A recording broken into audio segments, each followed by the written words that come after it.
you need a reliable company led by passionate folks, eager to assist its customers during a transitional process that needs to be smooth. Call Essential Moving Experts at 844-368-5750 for all your local and long-distance moving needs. You can rely on Essential Moving Experts. Mention the Big O Show and get $150 off. Family owned and operated, they offer free 30-day storage, full-service moving, fully licensed, bonded, and insured. Moving was never so easy. EssentialMovingExperts.com. There's no need to drive around South Florida wasting valuable time looking for a new or certified pre-owned Acura. Go to the #1 volume sales dealership in the Southeast United States. Craig Zinn's Acura of Pembroke Pines. Purchase with pace and space in a dealership tailored to your needs. From home buying to providing that personal touch. Contact the 2020 Satisfaction Award winner Craig Zinn's Acura of Pembroke Pines. 888-776-5123. That's 888-776-5123. Or visit them at 15601 Pines Boulevard in Pembroke Pines. Welcome to Red Light Therapy, a revolutionary technology perfected by NASA to aid in muscle strengthening and recovery. Red and infrared light has the capacity to penetrate deep into the cell's mitochondria, potentially leading to increased energy, faster recovery, and the optimal performance your body demands. Train, fight, recover. The viewpoint, statements, or beliefs expressed on the following program by the host, guests, or callers are not necessarily the opinions of FantasyXS.com, Media Group Inc., ownership, management, sponsors, or website. The storm is now making sure. The Miami Hurricanes Watch with host Mike McCoy is on. The Watch is mastered by Sean Stanley and Chad Shobe. Time for hardcore Miami Hurricanes talk. Here's your host, Mike McCoy. What is up, Canes Nation, Canes family? How you doing? Happy October 25th, 2 days after my birthday. I just turned 39. Thank you. Happy birthday to myself. I got to do everything that I wanted to do on my birthday, and that was absolutely nothing. Absolutely nothing. I had a great time. So, hope everybody's having a great week so far, and let's get right to it, man. There's not, no time to mince words, okay? Miami's 3-4, okay? And by the way, I'm so sorry. You're watching Miami Hurricanes Watch on the 305 Sports Talk Network. I'm hyped. I'm upset, and those are two, emotions that they kind of clash. They do this. So I've been trying to balance that since Saturday, but here we are. All right, let's get to it. Miami's 3-4. And my goodness, man, we knew that there was going to be some adjustments, some hard times to get to where we wanted to see things in terms of the Mario Cristobal era, but I don't think anybody saw this coming. I didn't, and if you did, hey, cool. Did I expect some bumps? Yeah, but I didn't expect a loss to Middle Tennessee State. And if there was going to be a loss to Middle Tennessee State, I didn't expect it to be 45 to almost put a 50 burger on us. Second time this season that Miami allows 45 points. This time coming at home again against a basketball school, the Duke Blue Devils. And oh my goodness, thank you, Rick, for the happy birthday wishes. 39 feels great. But listen, just really quick, because I'm not breaking any news here. I want to talk about the stats before we get into anything. I think it's only right. But again, 45-21, Miami loses on Saturday to the 5-3, now 5-3 Duke Blue Devils. What the hell is wrong with me? Listen, they could have outscored Miami with their second half points alone. Miami came out the gate somewhat on fire, somewhat, looking like they came out with some fire, right? It was a turnover. Miami had Duke turn the ball over on their first possession. Miami comes back and scores. I believe it was in the red zone. Miami's looking good, right? But then Duke scores 17 unanswered points in the second quarter, goes into the half 17-7, up 17-7. Miami's still looking good at that point. Like, okay, especially when you consider all of their scores were off of turnovers and they scored on a short field, right? All right, you can get that. Hopefully get into the locker room and have another coming to God moment, for lack of a better phrase, like they did against University of Southern Miss. They came out, found their identity, found their running game, and boom. That didn't happen. Miami never found their running game. And let me tell you something, man. 8 turnovers is a recipe for disaster. For disaster against Duke, against Sisters of the Poor University, against, it doesn't matter where your mom lives, university. It doesn't matter. This is disgusting. This is disgusting. And I have been an advocate, and I strongly believe, and I still believe, okay, that coaches coach and players play. That's not to say, let me finish. That's not to say that coaches have zero blame for what's going on. Absolutely not. Okay, it's a team effort, and the team extends from the guys on the field to the guys that are telling what the talent is supposed to do on the field. But God damn it, guys, talent takes you so far, coaching takes you so far, and heart takes you further. Okay, and that's what Duke won with. Duke won with heart because they're not as talented a team as Miami. We're not talking about the hardwood. We're not talking about a Coach Krzyzewski coached basketball team. We're not talking about Carlos Boozer, Jay. We're not talking about those guys. We're talking about Duke football, who's 5-3. They're well coached. They have a system, and they listen. It seems like they listen to their coaches a lot. Things filter down from the top a lot easier than they do at Miami. I don't know what the hell the issue is at Miami, and I'm tired of trying to figure it out. But I will tell you this, all right? I will tell you this. It seems like, and I hope that I'm wrong. I really hope that I'm wrong when I say this, but it feels like, only by what I can see, because I'm not inside the locker rooms. I'm not the biggest X's and O's guy. I'm no dummy when it comes to X's and O's, but I can tell when something wasn't supposed to happen or when something should have happened. It seems like there's a sense of pride. Like there's a lack of sense of pride, okay? Because I'm sorry, I love me some James Williams, and I am not here to talk crap about anybody. But how many times do you normally experience is the best teacher, right? How many times are you going to have to go through the experience of me trying to get that body blow, that Sean Taylor 26, that highlight, that hit stick? Guys aren't going down with that. Yeah, I'm built like a truck, 6'5", 220 safety. I'm looking great, but I got to wrap up. And granted, him not wrapping up is not what lost Miami the game, but it's things like that. Lack of attention to detail like that. A misstep by an offensive lineman, miscommunication in the secondary, whatever the case is. Like I said, I've never played a down of college football in my life, okay? But I know these things. Why? Because I listen. I listen to what coaches say. I listen to what players say. And then I kind of put it all together, and I mix that with my experiences of being around the game, all right? And you look at other teams that, and I hate to make a comparison, but I'm going to do it, okay, that are in their first year. I get you can't compare your chapter 1 to someone else's chapter 10, so your chapter 1 to someone else's chapter 2.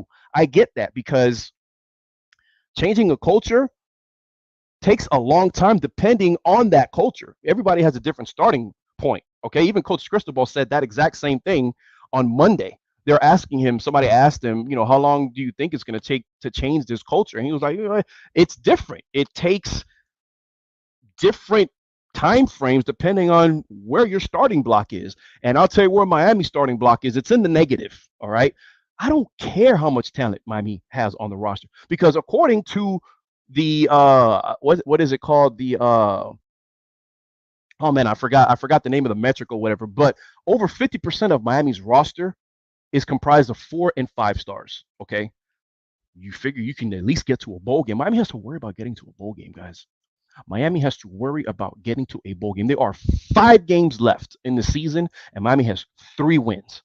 Okay, you figure with the games left on the season, I'm going to go ahead and give them to them. I'm going to rattle them off real quick. We all know that we're headed to Charlottesville this Saturday, 12:30 kickoff. So Virginia, and they're coming off of a win, an ACC win, beating Georgia Tech. Then you come home to Miami Gardens to play Florida State for homecoming. Then you have a 2-game road trip, Georgia Tech, and then you follow that up going to Clemson. And then you finish the season off at Pittsburgh. And that's always a tough team, because Pat Narduzzi coach team, they're tough as nails, all right? So you got to win 3 of those 5 games. Virginia, I can't even say they're a gimme. Nobody's a gimme right now. And this team, I'm sorry, the cupboard was not left bare. And anybody that knows anything about anything knows that the carpet wasn't left bare. There's talent on the roster. But you want to know what there was talent to? In 2008, when Randy signed that tremendous #1 recruiting class in the country, #1 overall, all right, all that Northwestern talent, South Florida talent, it was great. And it didn't result in not even a bowl win, a bowl appearance that very first year. They lost the job at best in California in whatever bowl that was. But that was it. That was it. There is a stench in this program, a stench in that locker room that needs to be eradicated. But you want to know what? Miami has the right guy to do it. And I don't give a good goddamn who you are, what you say, what you think. If you think that Mario's not the guy, get the hell out.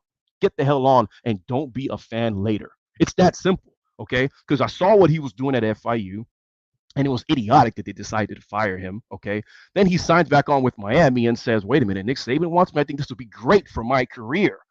Let me go ahead and get some tutelage there, okay? Becomes an offensive line coach, becomes a co-offensive coordinator. Listen, if you're able to climb the ranks in a Nick Saban staff to the point that he trusts you to run his O-line, because Alabama's what? At least back in 2015, that was a run team. You had Derrick Henry back there. That's a run team. If Nick Saban is trusting me to run that O-line, to block for guys like that, Jacob Coker, who transferred from FSU, a nice college quarterback, at least with his time in Alabama, he didn't do anything at FSU, okay?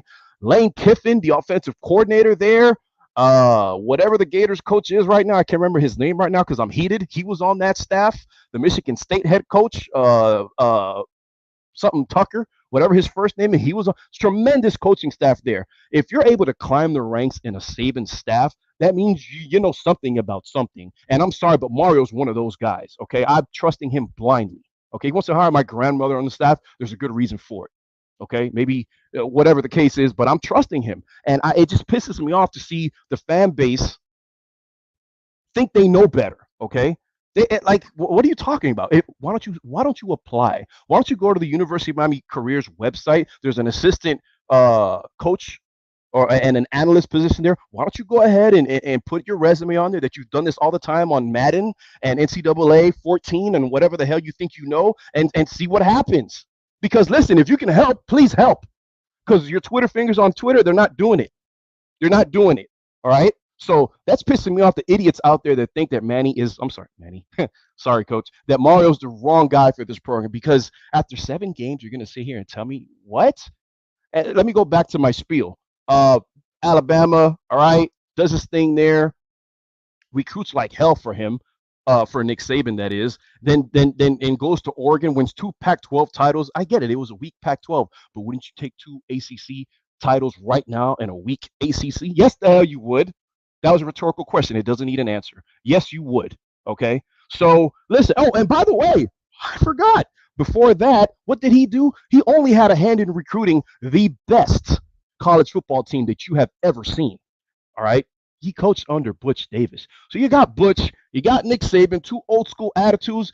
That's what this program needs, because you want to know what? I just so happened to run into a really respected recruiting figure in South Florida last week, okay, at a park, and he was telling me, and this doesn't just go to guys that are on the roster, because I am not going to sit here again. I'm not in the locker room. I don't know what's going on. Can I get some information if I wanted to? Sure. Yeah, I know the right people to do that. But from what I see looking from the outside, and from what this recruiting person told me, again, a very respected name in South Florida recruiting, this person told me that the big issue with South Florida talent is that they feel super entitled. And the fact that they play right here in the 305, they feel that they've made it. For doing what, sir? What the hell have you done? What the hell have you done? And then this is the bad part. This is the worst part about it. Their coaches, their high school coaches, know that if I reprimand this kid, if I sideline this kid, if I tell this kid to take a hike, if I bench him, he may transfer. If he transfers, that's my best player. My best player transfers, it's going to be hard for me to win games. If I'm not winning games, I'm losing my job. And if I lose my job, it's hard for me to get to the next goal. That's weak, because you're here to build men, okay? Yeah, you're here to win games, but you want to know what? If your AD is on the in the same vision as you are, in line with where you are, your principal is in line. I'm talking about high school football, okay? They're not going to fire you for that. And I know that for a fact, okay? Because you want to know what? The same issue was going on with Miami. The AD was not in line with the president, with the football coach, all right? And then obviously you have an overhaul, Dan Radakovich, and then they started spending money, all of that stuff. But all of this, I'm tying it back together to say that if you don't have faith in Cristobal, then get the hell on. Get the hell on and don't be a fan later, like Cedric Redwine said on that clipboard on the sideline. Don't do it. Okay. I know I got off topic because I was supposed to be talking about but what the hell is there to talk about? All right. There's really you saw the game, 8 turnovers, you're gonna lose 45-21. And the worst part about that, other than losing TVD, is that Miami comes back, second half, scored 2 touchdowns, which seemed like in the blink of an eye. Okay, momentum changed. But then I don't know what happened. Everything fell apart. Miami started missing tackles. Then the Jake interceptions came, and then the pass protection issues came, and then it just seemed like everything fell apart. It feels like this team is not mentally strong enough to handle too much success or too many lows. It just feels like they need to be in a perfect situation to succeed, and that's not what a hurricane is made of. All right, and whew, I don't know. I'm speaking from the heart as a fan, as a longtime fan, as an alum, and so it hurts. It hurts that you upside down, boy. Look, I know I'm in the minority, but I wish that was a penalty. I really wish it was a penalty. But listen, man, you guys are tired of talking or listening to me. I am tired of listening to myself. But there's a guy coming up right now, and we're gonna take a really, really quick break, and we're gonna introduce him. He needs no introduction. He goes by the name of Thrill. I don't know, but we're number 3 back in the day, had a big play in the Cotton Bowl, had a big 3rd and 43 conversion. I don't know. You may have heard of him. Stick around. It's going to be a great segment, and we'll be back listening to the Miami Hurricane Watch on the 305 Sports Talk Network. You're listening to the home for hardcore Miami Hurricanes coverage. This is the Miami Hurricanes Watch with Mike McCoy on the Sports Talk 305 Network.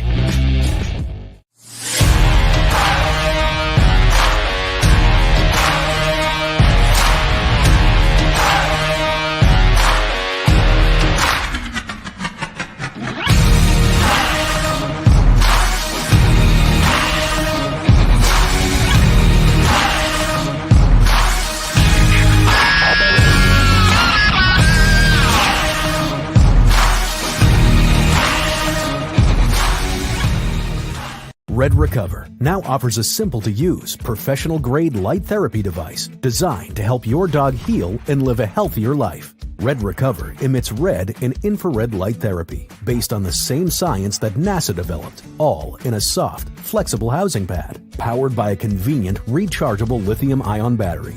Say yes to science and give your dog the care it deserves with Red Recover. If you're a Miami sports fan, then there's only one store to go to, and that's Caneswear at Miami Fanwear in Davie. They're your one-stop shop for all your inner Miami CF, Canes, Dolphins, Panthers, and Marlins merchandise. They have hats, t-shirts, game day jerseys, and so much more. Located at 2511 South University Drive in Davie, and open 24/7 online at caneswear.com or innermiamiwear.com. Call them at 954-835-5597. Caneswear, the spot where inner Miami and all Miami sports fans shop. You're locked into the only platform truly dedicated to South Florida sports. This is the Miami Hurricanes Watch on the Sports Talk 305 Network. Here's your host, Mike McCoy. Hey, everybody. Thanks for sticking around with us through that last break. You are listening to the Miami Hurricanes Watch on the 305 Sports Talk Network. Still waiting for Randall Hill to come in. And once he does, Chad and Sean, they'll let me know that he's in the background. We'll bring him on, have a little intro, and then we'll get to going. Speaking to him, if you guys have questions for him, go ahead, put them in the chat. I'll do my best to get to him, but there's some stuff I want to ask him. You can bet your butt off that, that's a guy that been through it, played, breathed it, told stories, heard stories, been around great coaches, been around great players, did it at the next level. So he'll be on it in a little bit. What I do want to talk about is, the coaches have their press conferences every Monday. Head coach, then it's the offensive coordinator, Josh Gaddis, and then, Kevin Steele. And so obviously they're asked everything about the previous game and then what's going to take to change things for the next week, preparation, blah blah blah.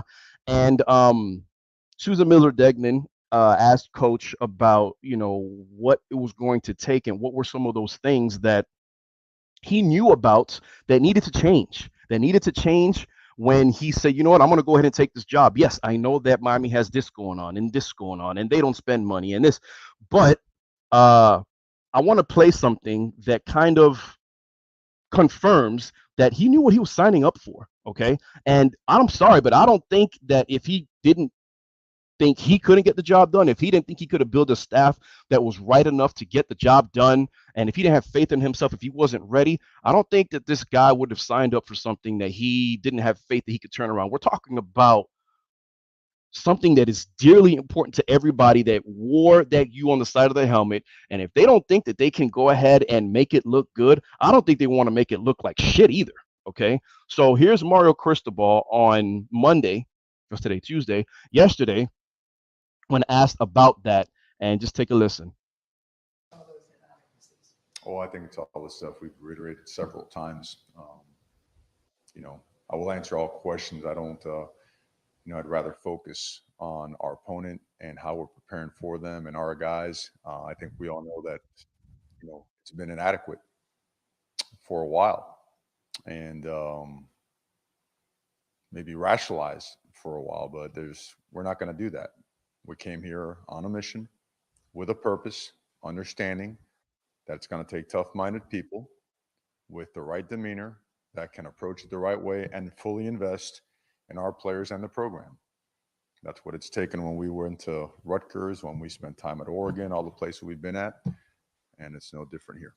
And so we're here for every part of it.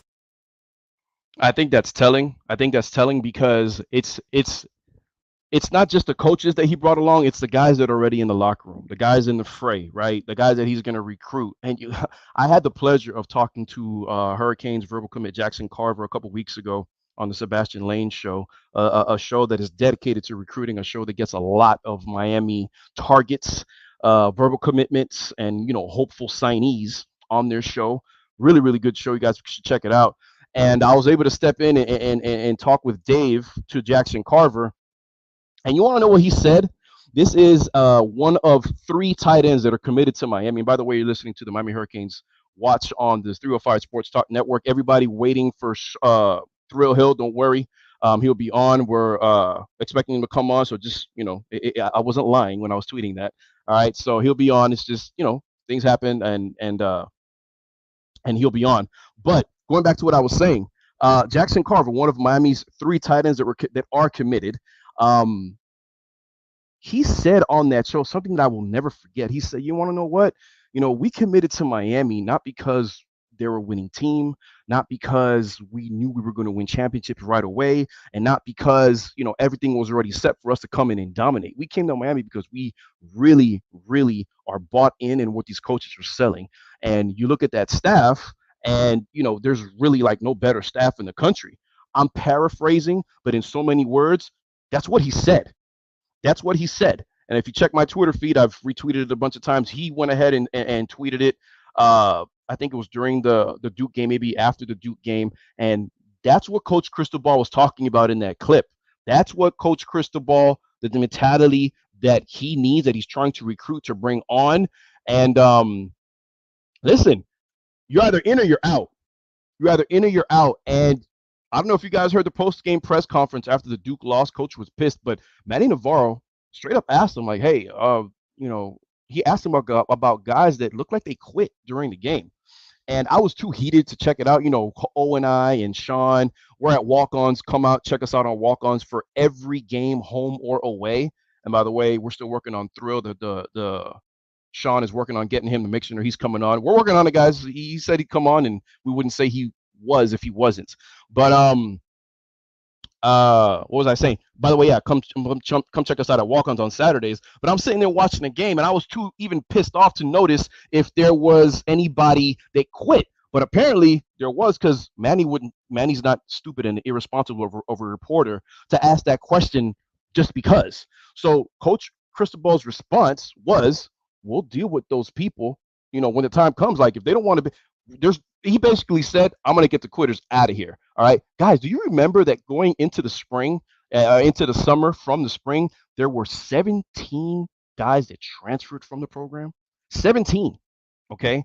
It feels like a big number, right? Well, guess what? It's going to be more.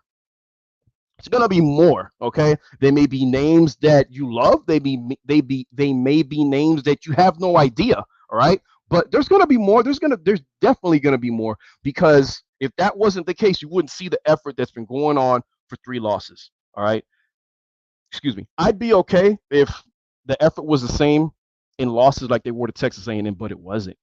It wasn't. When you look at stats like 8 turnovers, and you look at stats that say, give me 1 second. Here it is. Well, Riley Leonard, the Duke quarterback, didn't kick Miami's ass through the air. He only had 136 yards passing. All right, but when I talk about effort, I'm talking about, like, you saw it in that third quarter and in the second half. Everything literally fell apart at the same time, and it's just frustrating. And I'm sick and tired of seeing it, because it's like, and I know you are too, the same story every game. Every game. Okay, either James Williams is not wrapping up with the tackle, and the guy's talented enough to do, and he knows. That's the thing. He knows right from wrong. The players do, the coaches do, he does, and it's just, I guess, in the heat, it takes discipline. In the heat of the moment, you want to make a highlight play. And again, we didn't lose that game because he decided not to wrap up, because they would have scored on the very next play or 2 plays after that, because that happened like inside the 1 yard line, like in the second quarter, I think it was. So I'm not putting this loss on James Williams at all. But like I said in the first segment, it ties into being in line, okay? Doing the fundamentals, getting everything right. Missteps here, missteps that offensively. On the offensive line, communication, knowing where to pick up the blitz from, this, that, and the third. And if you let so much of it go, then you're not coaching. And that's what Coach Cristobal said in one of his press conferences as well. He's like, if you see it on tape and you don't coach it, then you're allowing it. You don't think these coaches are addressing it?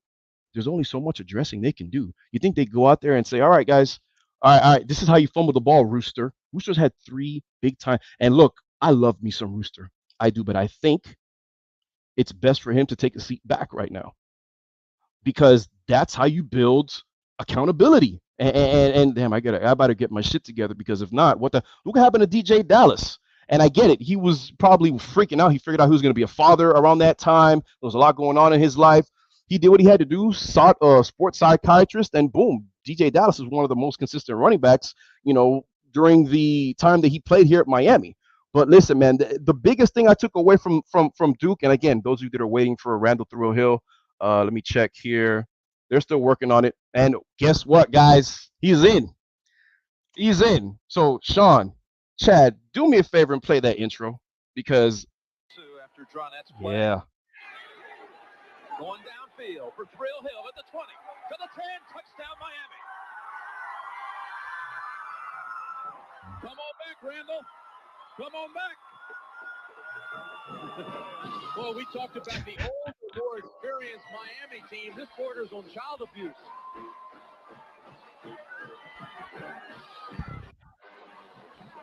Look at Real Hill back there. Well, I'll tell you something about him. Speed is a thrill for Hill. He runs a 4.340. Says his pass routes are a different expression of his talent. Here's a guy that dreams about running with cheetahs and being pulled over by a police car for speeding. Randall Hill, sir, thank you very much for joining us. We appreciate your time coming on. My goodness, I was only 8 years old when that happened, but man, from 87 to 1990, number 3, sir, how are you? I'm doing well. Thanks for having me on, guys. I really appreciate it. We appreciate your time. I know that your schedule is probably hectic, but listen, from one cane to another, thank you for your time here. Thank you for what you do, continue to do in the community. So let's get to it, fam. I just want to ask you really quick, and we can get right into it. I know you're frustrated. The fan base is frustrated. Everything's going on right now. From the outside looking in, because I have specific questions that I want to ask you. From the outside looking in, what do you see that is missing? What the hell is going on with these losses? Because I'm sorry, we got the leadership to get it done. I'm fully fully convinced that Mario and company are the right guys to get it done. But what's missing? It doesn't have anything to do with play calling. It doesn't have anything to do with talent. It has everything to do with the right attitude and the right personality. I've talked to broadcasters, whether it be Joe Zagacki, whether it be some of these guys who Jim Barry, any of these guys who talk about sports and talk about football, and I try to explain to them that the talent pool is, I'm not going to say it's that much of a difference from team to team, but the attitude definitely is. And I hate doing the whole when I played and this and that and that and this, but I'm going to do that tonight. Do it. Because when I played, our talent level, okay, go back in the periodicals and show me where Russell Maryland, the first pick of the NFL draft in 1991, was highly sought after coming out of high school. Go show me where Cortez Kennedy was highly sought after. Hell, he had to go to a junior college. Go show me where Alonzo Highsmith actually was a damn good running back and or fullback. He played on the other side of the ball. Show me where Randall Hill was a top-rated wide receiver. Never played wide receiver until I got to the University of Miami. Wow. I go on and on. It's the attitude that what's causing the losses. Mm-hmm. I'm not going to blame this one on Mario Cristobal. I'm not going to blame it on Alonzo Highsmith. Guys who I know, guys who I have faith in. I'm blaming it on the individuals who play on the field. I'm blaming it on the attitudes of, okay, well, we're down. There's a possibility that we're going to lose this game. You cannot go into any game thinking that you're going to lose or there's even a possibility of losing this game. Listen, I'm going to tell you a story. I've told a story on radio. I've told a story with Big O. I've told this story on ESPN. And it's a crazy story. 1987, I was a freshman. And we had won 2 straight games. We had blown out Florida, 46-4. We gave them 4 points because we felt bad for them. And we crushed Arkansas, knowing that Jimmy Johnson had roots there, and we wanted to make sure that we respected our coach by blowing out Arkansas. And then we played against Florida State Seminoles.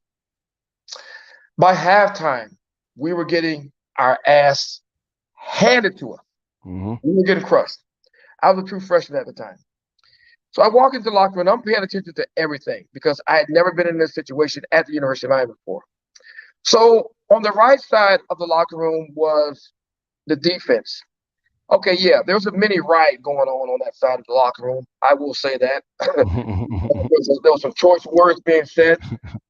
On the left side, you had Gary Stevens, offensive coordinator.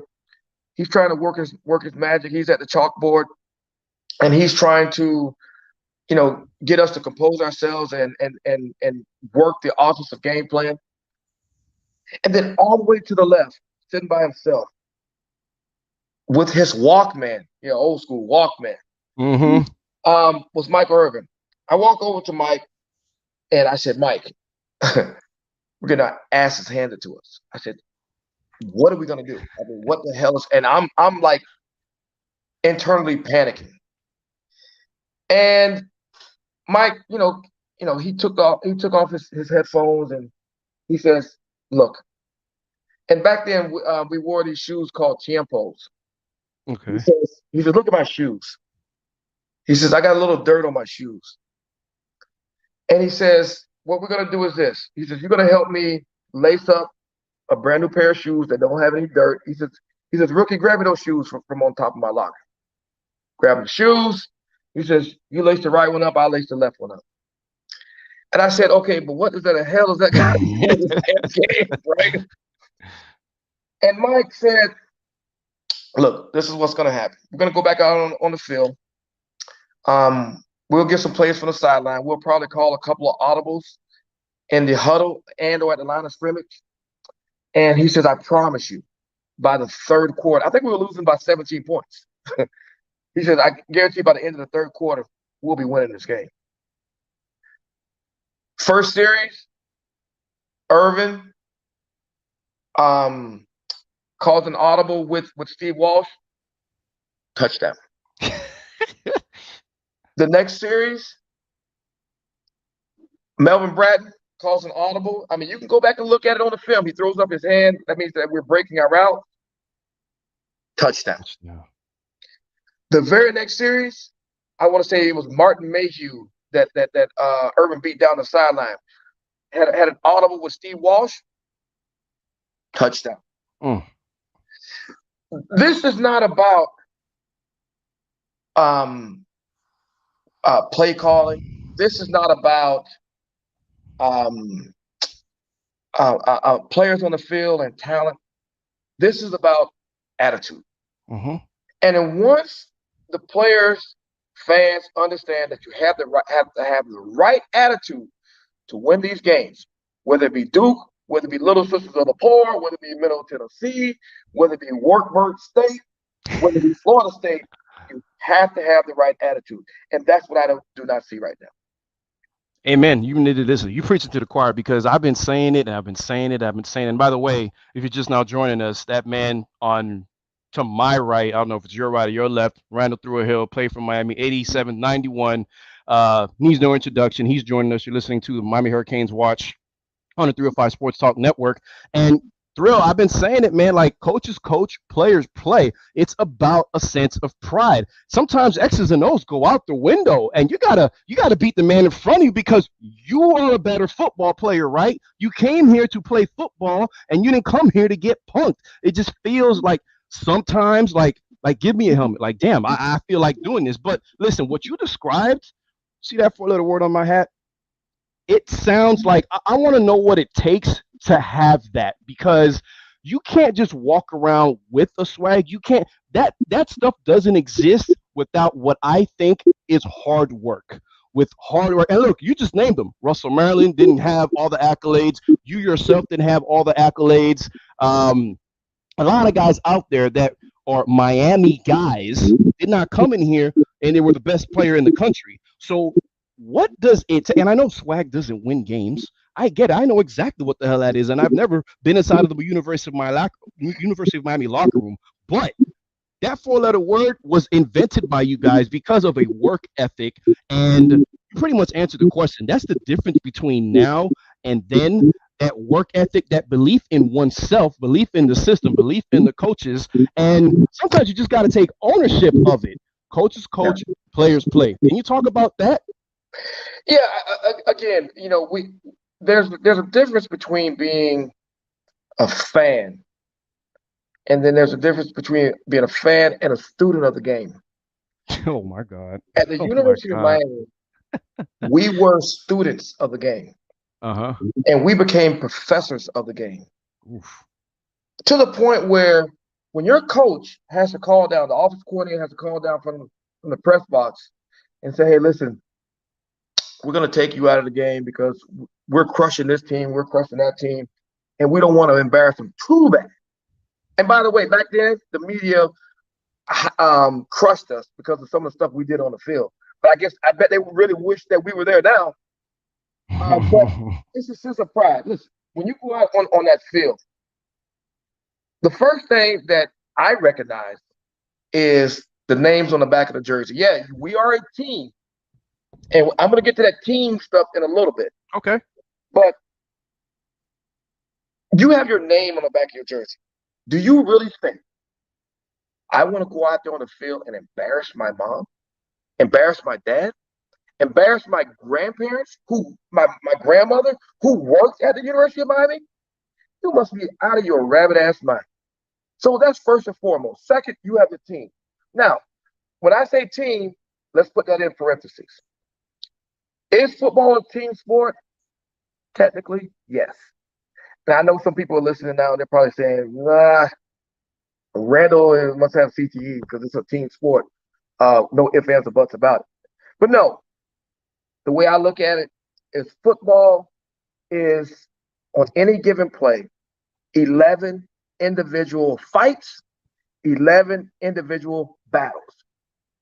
I can't, as a wide receiver, I can't hike the ball for the center. I got to run my route. I can't block as a guard or tackle. I got to run my route. Mm-hmm. I can't throw the ball. I can't throw the ball and run and go catch it. Well, technically, I was fast enough. I probably could have done that. But however, you have to win your battle, win your fight. It's 11 fights working collectively on a given play. Yes, I'm pretty sure that some people are listening to this right now and saying, like, well, damn, I didn't know he was that intelligent and or that deep.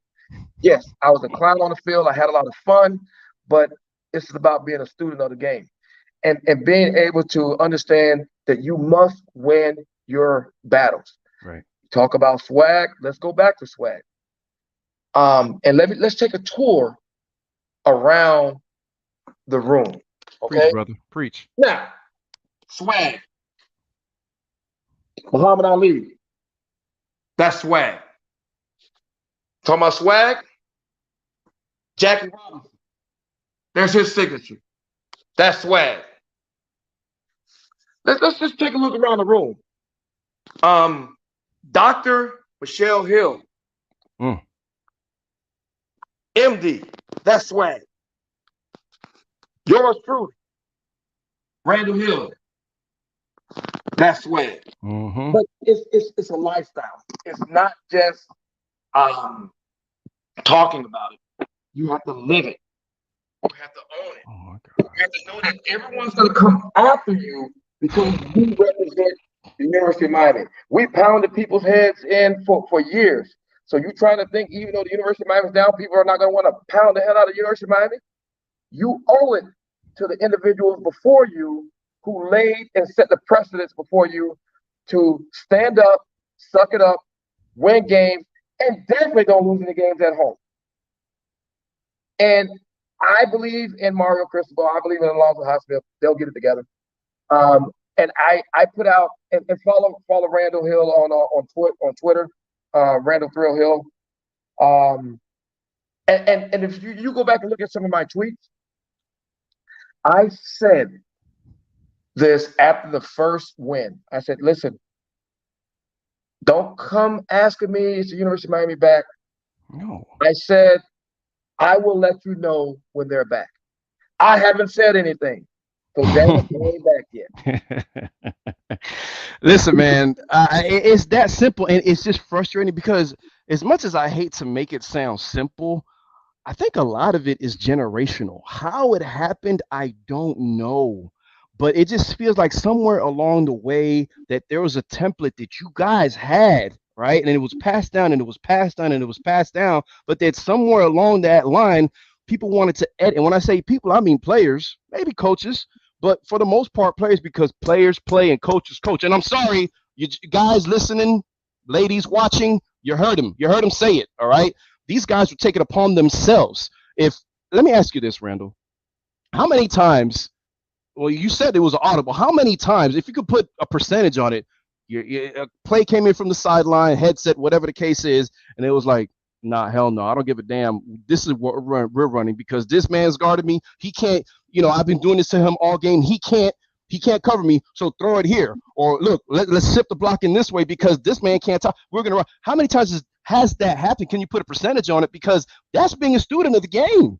Yeah, it happened a lot when I was playing. But I temper my statement by saying they are not there yet. They're not even close to being there. Yeah, no. I distinctly remember when Coach Erickson came in and we played against Wisconsin that first game. And like half of the plays we changed. Coach Erickson didn't even know at that particular point our hand signals that we had carried over from Jimmy Johnson. And there was a time we told him, after that game, hey, we got this. Don't worry about it. We're good. We're good. Because you have to become a student of the game. Right. If you want to be a player, okay, that's fine. If you want to be a good teammate, that's cool. But you have to be a student of the game and elevate yourself to being a professor of the game. And the only way you're going to do that is by studying, studying, studying. Listen, our game plan and our scouting report, I could tell you if someone was married. I could tell you if they had kids. I could tell you their mother's name. I could tell you their kid's name. I could tell you their dad's name. I could tell you if they shaded outside head up that they're gonna quick jam and then release off the line of scrimmage. I could tell you if they stayed steady and they had a wider stance that they were gonna stand there and try to funnel me to the inside. But again, this is being a student of the game. Yeah. I don't see that as of yet. Now, I guarantee you, and I haven't been in any meetings, but I guarantee you, because listen, Mario ain't with the bullshit. And I gotta say it like that. Mario ain't with the bullshit. I guarantee you, Mario is doing exactly what was done to us. You come into a meeting, especially after a loss, and you're sitting there and you're looking at the man. You're looking at Jimmy Johnson. Hey, listen, guys. Let me remind you. And even if we didn't blow somebody out, these have to be, those are called style points. That'll be another episode. We'll talk about style points. But Jimmy Johnson will look at you and say, look at the team and say, listen, I want to remind you guys that your scholarship is 1 year renewable. And I don't have to renew it. So you better produce, because there's a million other young adults who would love to wear that U on the side of the helmet. There's a million other young adults who would love to wear that green and orange. There's a million other adults who would love to get a quality education at the University of Miami. So let me remind you that your scholarship is 1 year renewable. Well, I'm going to do this. Two things. And again, Thrill, thank you for your time. You know, I know 15 minutes, but look, listen, talking to you, I could do it for an hour, 2 hours. I know you got things to get to, family, work, whatever the case is. If you give me 5-10 minutes more, I'd really, really appreciate it, because there's two more things I wanted to ask you, man. There was a situation this week where, a player on the roster's mother tweeted something saying, hey, can you imagine, a coach on your team coming in and saying such and such and such and such to the entire offense or to the receiving room? It was a player on the team, a receiver on the team, and his mom tweeted that. So obviously, the player is expressing certain things that go on in the locker room or that are said to him to his mom, which I think is okay. I mean, that's probably the only person he talks, or one of the people that he trusts. But, the line is drawn. Mom kind of needs to stay off social media. My whole thing is this. If you can't take what's being said to you by a coach, and it's not like if it was said to you individually, okay? It was said broad, to the entire offense or to the entire team, what's going on. And if you are not mentally fortified or mentally strong enough to take that, is that a Miami guy? Because that's leading me to my next question. I asked Mario Cristobal this, and I got, one of the highlights you can get as a reporter in a press conference is when somebody tells you, oh, that's a good question. That's exactly what Mario did for me. So I asked him, I said, what does it take? Is being a Miami guy something that is born in you? Is it something that can be taught, or is it something that you can learn? Is it something that is you go out on recruiting and you see a high school recruit, that kid's got it? Is it simple as whether you got it or you don't? Can you speak on that? Well, okay. So this is a very wide open question. So, and I'm going to address it. First, let's talk about this mother who made a statement, and that's what we live in now. The world we live in. My parents would never do that. But parents need to stay off social media when it comes to referencing their kids. You got them there. It's time for them to take it from there. Leave the team's name out of it, unless you have actually played the game. I don't want to hear what you have to say on social media. Unless you have actually showed me where you have a master's degree in football And what I mean by a master's degree in football, meaning being able to at least make it to D1 and playing. And by the way, a doctoral degree is win a national championship. So I can do that. Parents need to stay off of social media because the only thing you're going to do is hurt and hinder that kid's or that young adult's development. Sometimes it's time for you to stand up, be a big boy, put your big boy panties on, and go to work. Right. And that's in the classroom and that's on the field. Now, the next issue or topic that you mentioned was talking about a Miami guy. What is a Miami guy?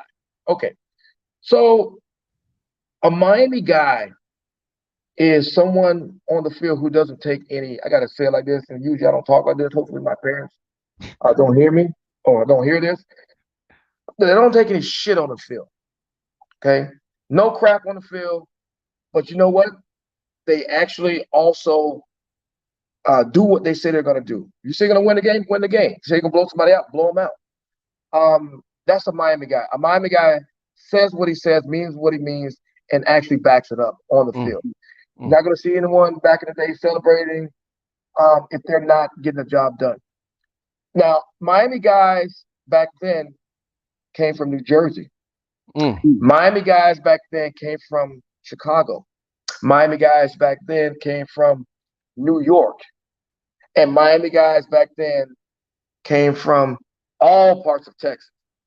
And finally, Miami guys came from the 305. So again, which goes back to the nexus and or the origin of or the initial statements that I made. The right attitude. Everybody that all those different areas of the country. Oh, by the way, there's a few from California. Those are Miami guys with the right attitude, the right purpose, working collectively to be champions on and off the field. Because we also had, even though we was winning national championships, and by the way, most of the professors out there didn't like us, and we sucked it up, and we still had one of the highest graduation rates in the country, bar none. So we actually went out and won national championships. But you know what? I played with a guy who was on the offensive line who's a doctor now. I also played with a guy who won a national championship in 1987, who's a lawyer now.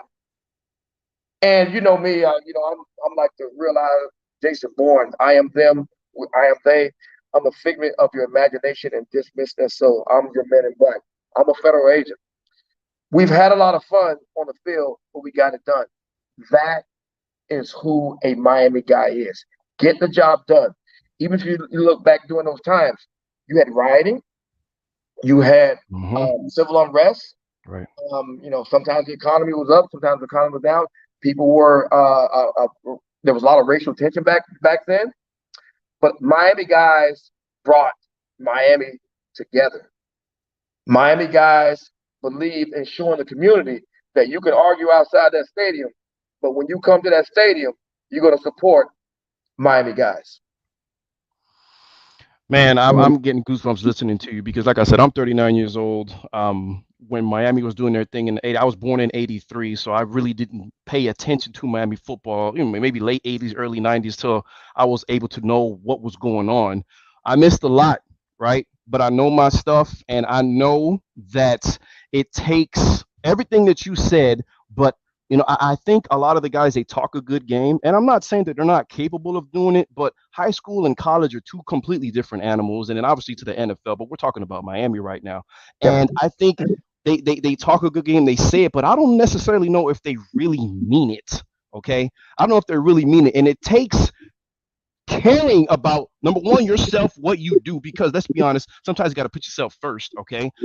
So like you said, football is 11 individual competitions. Take care of yourself first, okay? But then you have to take care of your brother. You know how many times it pisses me off? Somebody's at the bottom of the pile, and it happened a lot before, not so much now, but somebody's at the bottom of the pile. There was nobody rushing over, get the hell off my guy. Let me get my guy off the pile. I got to interrupt you. Please. And it's funny that you say that because I can't tell you how many times in practice and even sometimes in a game where I run down, catch the ball, get tackled, get hit, and I'm being picked up by Mario Cristobal or his brother Lou Cristobal. Hey, buddy, you okay? Come on. Hey, we got to go get some more. Let's go. Got to go. Get up. And they're dusting me off. But, you know, it's like I said, it's a lifestyle. Amen. It is a mentality, but it's something also that you cannot teach. You have to have it in you. And I'll say this. When you first get to the University of Miami, when I was playing, I learned very fast that it's a wolf pack, and sometimes wolves do eat their own.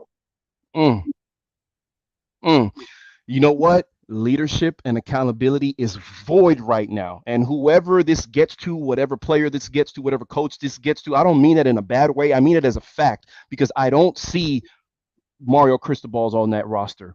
I don't see Lou Cristobal's on. I don't see Thrill Hills. I don't see Vilmas, Reeds, Michael Irvins, who was telling you to tie one of his shoes, and you're like, what the hell am I doing? It doesn't make sense to me, but I'm going to do it anyway. All right? I don't see that. And I think that's the main thing that's lacking, because talent's not it. Coaching isn't it.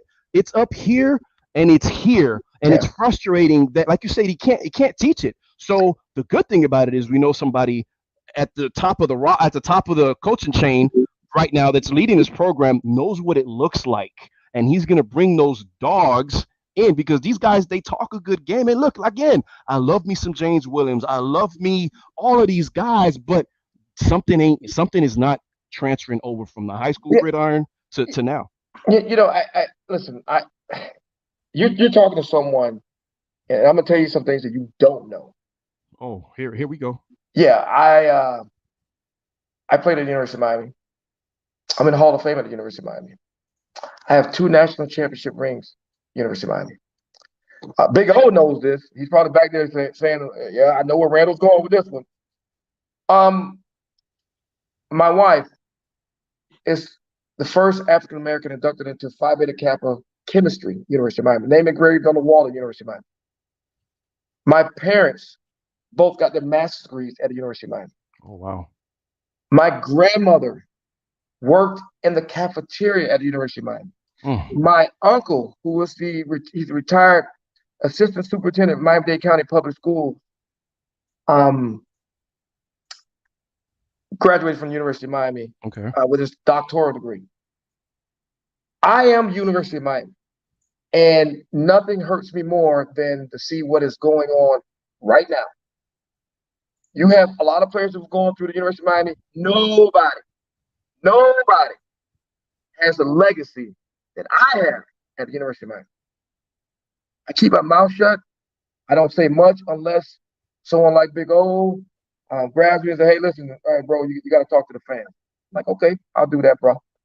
But it hurts me to see what is going on now. But I also can see the shining star on top of the mountain, because I know that Mario is not going to put up with it. And again, go to my Twitter page, Randall Thrill Hill. You will see where I said, I will let you know when the U is back. Not until then, period.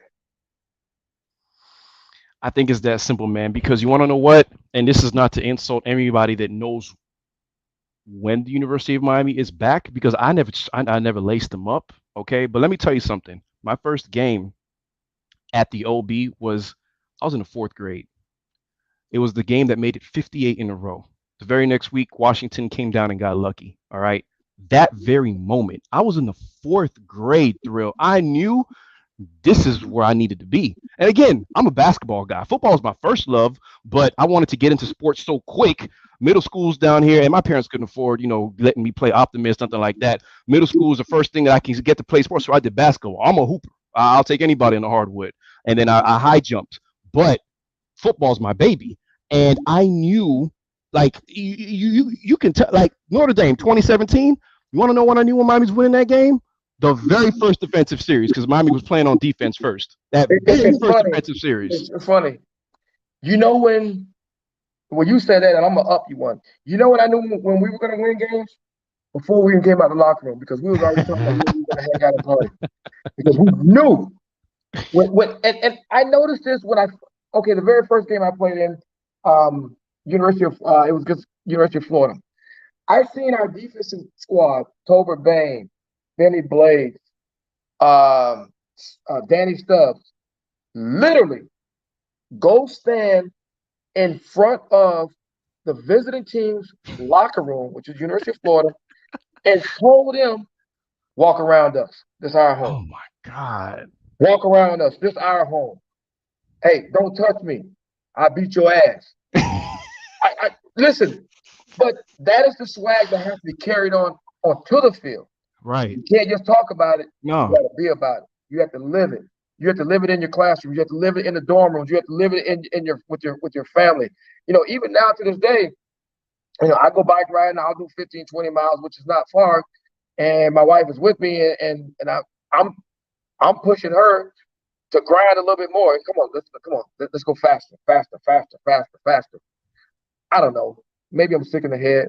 Maybe I have what's called the drum major instinct, which is what we had at the University of Miami. Drum major instinct, as per Dr. King, the want, will, and or desire to be the best. A drum major leads. A drum major shows the rest of the band the way. That's what we did at University of Miami. We showed the rest of the community the way. We showed the rest of the community how to be a family. We showed the rest of the community how to bring home the trophies. We showed the rest of the community how to stick together. The drum major instinct, and that's what they're missing too. You want to know what your problem is? That it's a hurricane thing and you wouldn't understand. That's what it is. That's what you just said. But yeah, man, it's you want to know what I also think it is too? Like, you got to love football. And Coach Cristobal says it all the time. Like, this is a vocation to me. Like, if it was for free, I'd do it for free.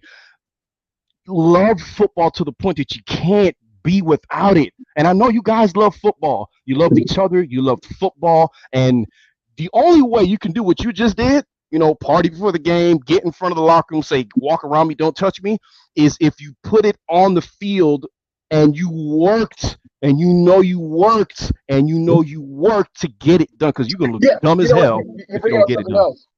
I know these guys work, but I don't see them putting in the extra work that they should be putting in. I don't see them on the field in the summer starting at 3:00 and not getting off the field until the sun goes down without a coach. I don't see them going to the beach, training and running on the sand because it's harder to run on the sand than it is a flat surface. I don't see them going over to Tropical Park and running the hill over there until you can't run anymore. Running them straight up, running them backpedaling, running with your hands behind your back. I don't see them doing that. Wow. It's not just what the coaches, hey, you need to go out and I want to watch you run these routes and Chris Brown. No, you have to do this on your own. And I have yet to see or hear these current players doing just that. They have to have coaches around them. We didn't need to have coaches around. We ran 7-on-7 by ourselves. We ran 1-on-1 by ourselves. I'm talking about literally from 3:00 until the sun went down. You can't talk about it. You got to be about it. Listen, I don't get kudos for doing what I'm supposed to do as a father. I don't get kudos for doing my job. I get kudos for going above and beyond and that extra stuff. And that's how you get. Listen, I don't know if that's what's going on in Alabama and Ohio State or whatever the case is, but it's different than what's going on here. And I hate to compare, but they're at the top of the chain and Miami is trying to get there.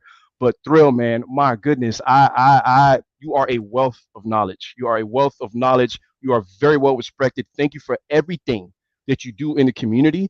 Thank you for speaking out when asked. And there's just one more thing I want to ask you. And I know I keep saying it, but I mean it this time.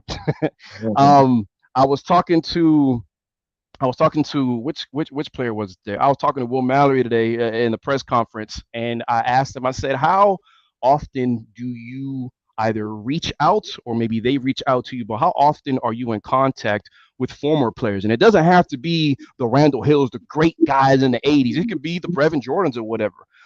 Does that really does that affect what the guys now are doing? Or do you think that the guys maybe like yourself or the guys that helped build this thing Because I know Mario's going to welcome it. I know he's going to welcome it. Yeah, some legends just fade off to the sunset. Mario, and I stay in contact with Mario, by the way. I'm sure you do. Contact with Alonzo Highsmith. Quick side note: when Alonzo Highsmith first came to Miami, I was the first individual that he met. Alonzo Highsmith used to live right in front of me, so I know these guys.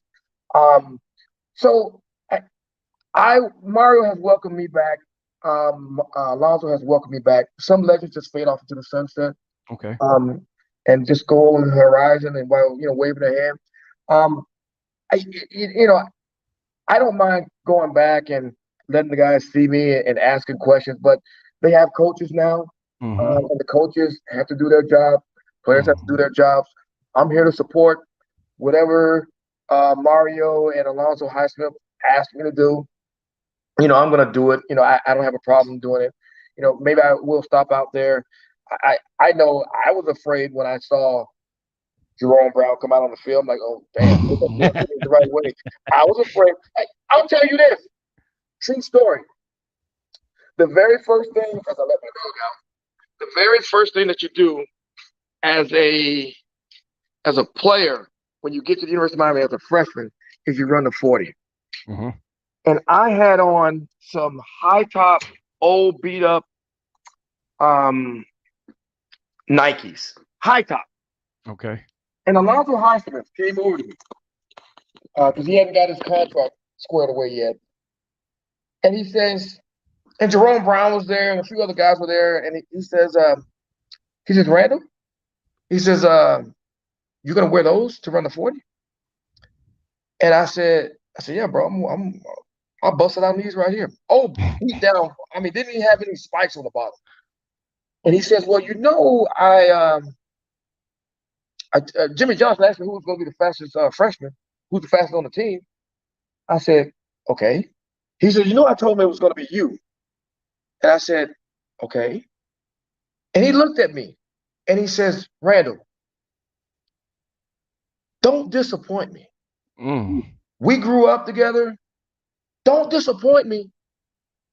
Because if you do, I don't have any words for you, and I don't have anything else to say to you because I told everyone you were going to be the guy. And you're going to wear those beat-up shoes? I got you, Alonzo. I got you. I ran the 40.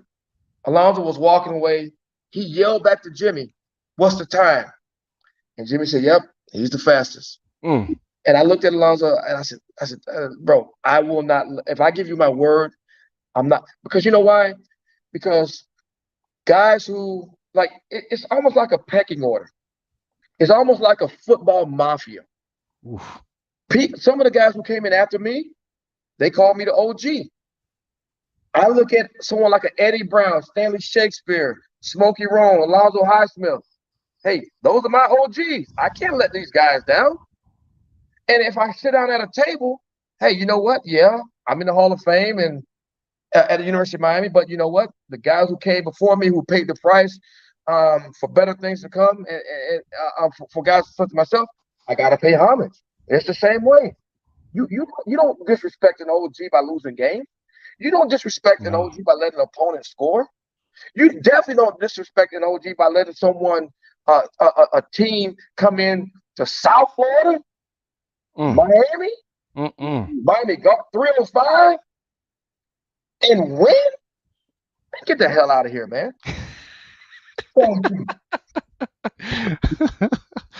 There's no other fraternity like it. I know people try, they could build statues, they could do whatever the hell they want, All-American after All-American, and it doesn't have to be the accolade that makes the University of Miami the University of Miami. It's that brotherhood, and people like to give Kirk Herbstreit all the credit because he said what he said on College Game Day. No, he's the guy that made it national. Everybody knows that Alonzo and who else was it? It was Alonzo and Mel.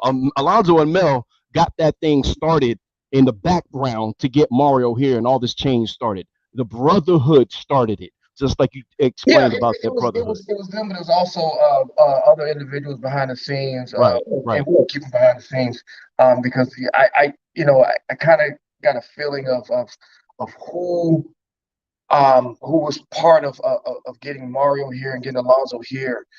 And we'll just leave that as that. But you know what? Those guys are back home, and and even after a loss, and I'm not. It's not your business. It's not the people who's listening business to know exactly what the conversations are like between the text conversation between me and Mario or me and Alonzo. But I will say this.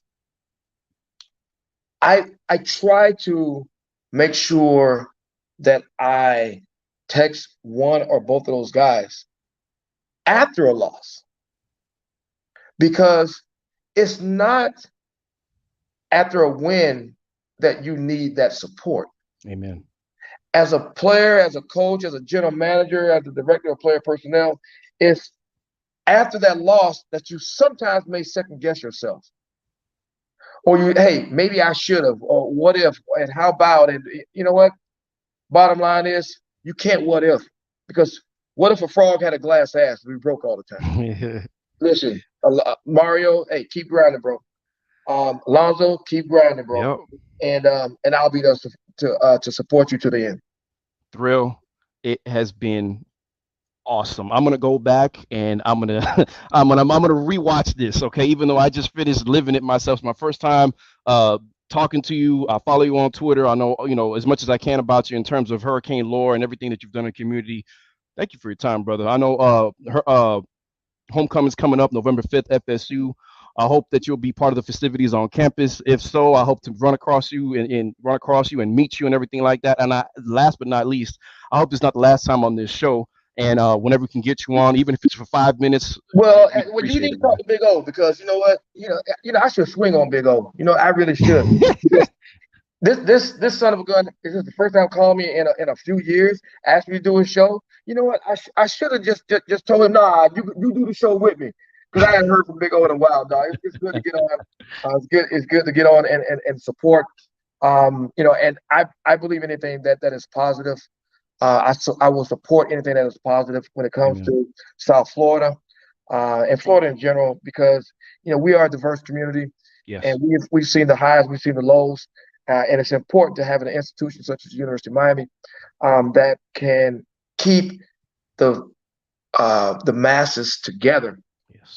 As we move forward for a better and brighter future. I don't care if you're from Venezuela. I don't care if you're from Cuba. I don't care if you're from Goulds, Paran, Florida City, Naranja. We need to stick together. And like I've told people before, it's the 305 against the world. Amen. Thrill.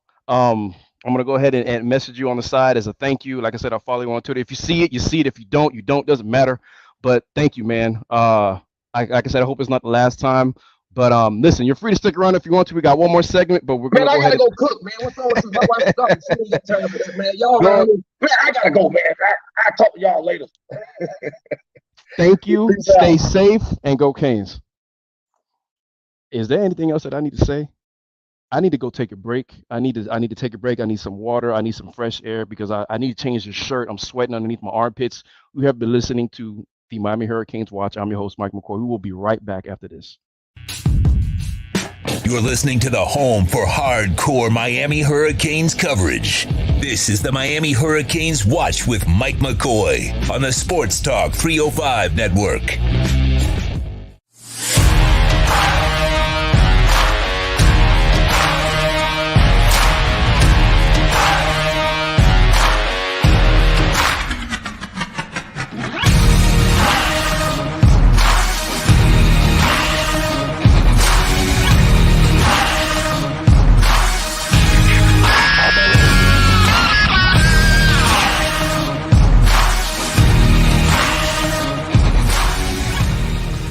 Red Recover now offers a simple-to-use, professional-grade light therapy device designed to help your dog heal and live a healthier life. Red Recover emits red and infrared light therapy based on the same science that NASA developed, all in a soft, flexible housing pad powered by a convenient, rechargeable lithium-ion battery. Say yes to science and give your dog the care it deserves with Red Recover. If you're a Miami sports fan, then there's only one store to go to, and that's Caneswear at Miami Fanwear in Davie. They're your one-stop shop for all your inner Miami CF, Canes, Dolphins, Panthers, and Marlins merchandise. They have hats, t-shirts, game day jerseys, and so much more. Located at 2511 South University Drive in Davie, and open 24/7 online at caneswear.com or innermiamiwear.com. Call them at 954-835-5597. Caneswear, the spot where Inner Miami and all Miami sports fans shop. You're locked into the only platform truly dedicated to South Florida sports. This is the Miami Hurricanes Watch on the Sports Talk 305 network. Here's your host, Mike McCoy. For those of you that missed the last segment, it's okay. We live in 2022. This is a YouTube show. You can definitely go back. You could even skip the first segment if you want to. It was just me going off and being a fan, okay? But the meat of this show happened at about in the second segment when Randall Hill came on. He just came off. We were talking for damn near an hour. Thanks for sticking around with us through that last break. You have been listening to and or watching the Miami Hurricanes Watch with your host, Mike McCoy, on the 305 Sports Talk Network. And all I got to say is wow. Wow, and I told you so. All right? I told you so. You know who you are. If the shoe fits, wear it, okay? You heard it from the man himself, all right? Coaches coach and players play. And don't compare this team's chapter 1 to somebody else's chapter 2, somebody else's chapter 1, or somebody else's chapter 10, because every foundation is built different. And the issues that are going on here are not going on at USC, are not going on at Oklahoma, or not going on at Duke, all right? It's just not. They're different. So chill, and either you're with us or you're not. But guess what? If you're not, don't be a fan later. Randall Hill with an epic ass interview, and I'm gonna go ahead and listen to it again because I'm sitting here like I was supposed to change my shirt during the break. I was supposed to get some water. I was supposed to walk around. I didn't. I sat here like this, like wow. Like I just talked to Randall Hill. Like and I don't think people realize that. And when I say people, I mean fans, stupid ones, and you know those very very close to the program. You know, players, okay? It's not just about going and putting on their uniform. It's not just about going on and signing on the dotted line. It's not just about a 30 for 30 that somebody help me in the chat. Well, that Billy Corbin put together, which I've told Billy this. I feel that those 30 for 30s, those Miami 30 for 30s, are a gift and a curse because it was a gift because obviously, oh wow, look what Miami did back in the day. Like wow, that was great. It's a gift in the sense that you can talk about it, but it's a curse in the sense that since all of these kids haven't seen it, okay, they haven't lived it. All they could do is hear about it. And maybe somebody tell them, or maybe you could go back and watch some stuff or study it. It's a curse in the sense that, damn, I got to play for them. I'm going to go and play for them. I'm going to be just like them. The hell you're not. No, you're not. No, you are not. You heard what it takes. You heard what it took. And that will never change. And the thing is, another thing that Billy Corbin says, those teams are never going to. Miami got lucky. Miami got lucky that everything aligned when it did. Okay. Jimmy Johnson came to Miami at the same time that Jerome Brown came to Miami, at the same time that the Orange Bowl existed, at the same time that, you know, Michael Irvin was on a team. That stuff's never going to happen again. You got to build your own legacy. You got to work your own ass off. You got to inspire yourself. You got to love it, man. You got to want it. This show is supposed to be about talking about the prior week opponent and the win or a loss. And the next week opponent, win or a loss, and a guest in the middle segment to see what they thought about it. But this show took a turn because of where Miami football is right now. And I am pissed, okay? I am pissed. And I know you are, and I know I'm not speaking for myself. I mean, I'm speaking for myself maybe, but I don't want to speak for I do and I don't want to speak for myself, all right? I know you're pissed, but you want to know that there's two types of people. There's fans at the University of Miami, and let me finish my statement. Okay, let me finish my statement because I'm not going to throw out the whole I graduated from the U thing. I'm not going to do that. But you want to know there's two types of people. There's one type of person that I can't talk to, and I can't talk to a Miami football fan. What the hell are you talking about, Mike? I can't talk to a Miami football fan because a Miami football fan only cares about Miami football. And I don't care just about Miami football. And you know who doesn't either? Our guest that just went off. You heard him. You heard him say it. He loves everything about the University of Miami. He says, I am the University of Miami. You heard it. You heard it. So I can't talk about I can't talk to football to a Miami football fan. I can't because I like to talk football about somebody that loves the university. And for those idiots out there that were saying hire Urban Meyer, don't say that in my face. Don't say it in my face. Don't do it. Because what the hell is wrong with you? I love my university. I love my alma mater to the point that I am willing to say no to one of the better college football minds, although he's a dickhead, all right? I'm willing to say, get the hell out of here. No. Yeah, you might win me a national championship, 2 national championships in 3 or 4 years, but then what's going to happen? We're going to be off the map for 5 or 10. No. So I wanted to say that because it's going back to love. And I love this program, and I'm pissed right now, man. So I'm tying it back together with what I said in the beginning, the type of show that this is. This is normally what can Miami do to get the win next week? What Miami did wrong this prior week. But this is a whole different episode. And for those of you that have been taking, it started at 8 o'clock. We're 9:30. I'm sorry for taking up your whole evening. If you're still here, great. If you're not, whatever. It's a whole YouTube show. You can watch it whenever you want to. But if you expecting one thing, you got something else, I'm sorry, but I'm not sorry because we just spoke to Randall Hill. God damn it. So there's one thing we got to get to, all right? There's one thing we got to get to, and it's the 3 McCoys. And for those of you that have been paying attention to the show long enough, it's my MVPs of the week. And no, they don't have to be University of Miami football players. It could be anything around college football because, college football is a great sport, and great players, great plays, great performances deserve to be recognized. So we're going to count them down from 3 to 1. Here are the 3 Real McCoys of the week.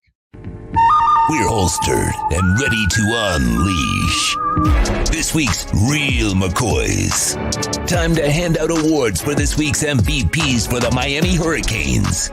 The Real McCoys. So, I got to do it. And look, I've been doing it a couple of weeks just because Miami plays and Miami wins, or Miami plays well in the loss and you have a standout performance. That doesn't mean that you're going to have a University of Miami player in the Real McCoys. But you want to know what, man? I'm sorry. Guess what? We're going to have, a player from the University of Miami get the number 3, the third place Real McCoy. Who was that? That's none other than Colby Young. For the second straight week, you go over 100 yards. Too bad we can't talk about it in a positive light because it went for nothing. And I'm going to say it went for nothing because it didn't go for a win. I bet you Colby Young would turn in every one of those yards for a win. I bet you he'll take 1 catch for 1 yard if it resulted in a win, right? So Colby Young, for those of you that didn't get the memo, has been balling. And for those of you that didn't get the memo, he's not from Miami. He's a transfer. He's a transfer. And for the 3rd, 4th year in a row, you have a transfer player as one of the best players on the team. That's a problem. That speaks to what's already in the mix here. So I'm trying to pull up his stats. I think he caught like 4 or 5, maybe 6 passes for like $127 and a tutty for the 2nd week in a row. But Colby Young, Real McCoy number 3. Real McCoy.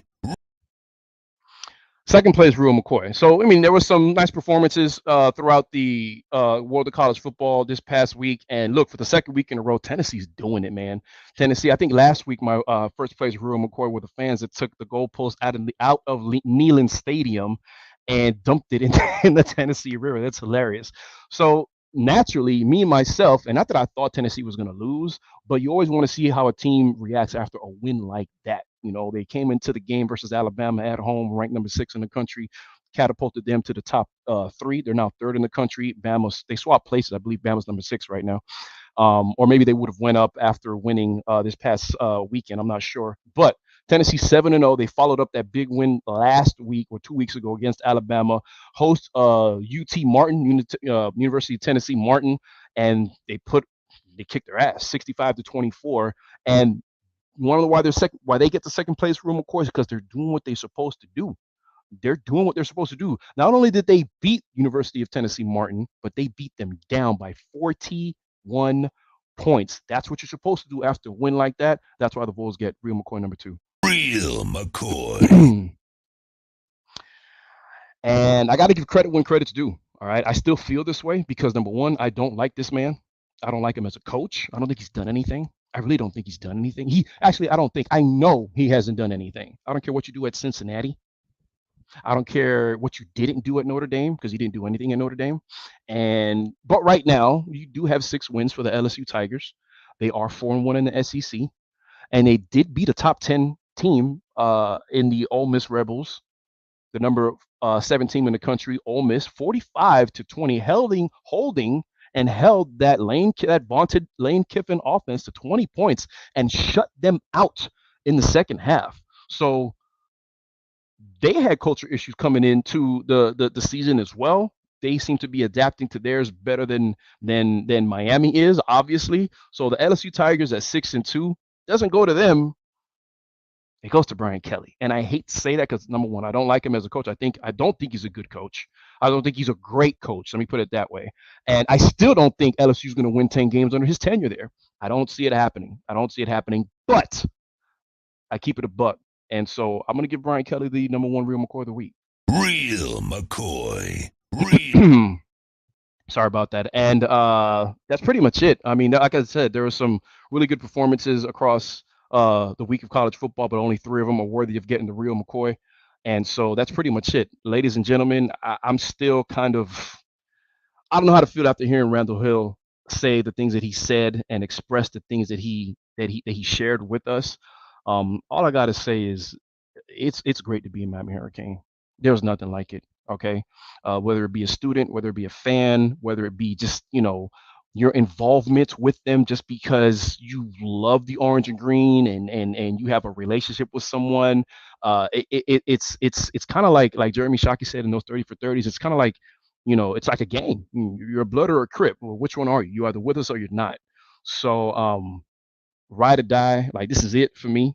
And I there's nothing like it. So again, Randall, thanks, man. Thanks. And anybody that listened, I'm sure that they were glad to hear you say what you had to say. And I think for all the idiots out there that still probably have something to say about Mario being the problem, shut the hell up, get the hell on, and don't tune in next week. How about that? But that's all I got. And it's 9:30. Wow, the show started at 8:00. Blame Randall.